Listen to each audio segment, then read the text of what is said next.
అందరికీ నమస్కారం. ఇప్పుడే అందిన వార్త. సుప్రీంకోర్టులో అగ్ని ప్రమాదం, న్యాయమూర్తుల ప్రాణాలు గాల్లో. ఈ విషయాలన్నీ తెలుసుకునే ముందు వీడియోని పూర్తిగా చూడండి, అప్పుడే మీకు పూర్తిగా అర్థమవుతుంది. అదేవిధంగా చాలామంది సబ్స్క్రైబ్ చేసుకోకుండా వీడియోని చూస్తున్నారు, దయచేసి సబ్స్క్రైబ్ చేసుకోండి. సబ్స్క్రైబ్ చేసుకోవడం వల్ల నేను చేసే ప్రతి వీడియో అప్డేట్ మీకు ముందుగానే నోటిఫికేషన్ రూపంలో వస్తుంది. అదేవిధంగా లైక్ చేయడం మర్చిపోతున్నారు, దయచేసి లైక్ చేయండి. లైక్ చేయడం వల్ల ఇటువంటి ఇంపార్టెంట్ ఇన్ఫర్మేషన్ చాలామందికి రీచ్ చేసిన వాళ్ళు అవుతాం. ఇక లేట్ చేయకుండా వీడియోలోకి వెళ్ళిపోదాం.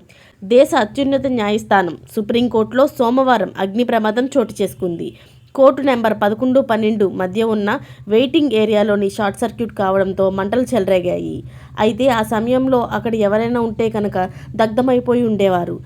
దీంతో అప్రమత్తమైన సుప్రీంకోర్టు సెక్యూరిటీ, అగ్నిమాపక సిబ్బంది మంటలను అదుపులోకి తెచ్చారు. ప్రస్తుతం పరిస్థితి అదుపులోకి వచ్చిందని, ఈ ప్రమాదంలోని ఎవరైనా అక్కడ ఉండుంటే కనుక దగ్ధమైపోయి ఉండేవారని అన్నారు. అయితే సుప్రీంకోర్టులో ఏర్పడిన ఈ అగ్ని ప్రమాదం వల్ల లాయర్లందరూ కూడా తీవ్ర భయాందోళనకు గురైనట్లు తెలుస్తుంది. ఈ ప్రమాదంలో ఎవరికీ ఎలాంటి నష్టం వాటిల్లలేదని సుప్రీంకోర్టు వర్గాలు వెల్లడించాయి. ఈ ఘటన నేపథ్యంలో 12వ నెంబర్ గదిలో బెంచ్ నేటితో విచారణను నిలిపివేసింది.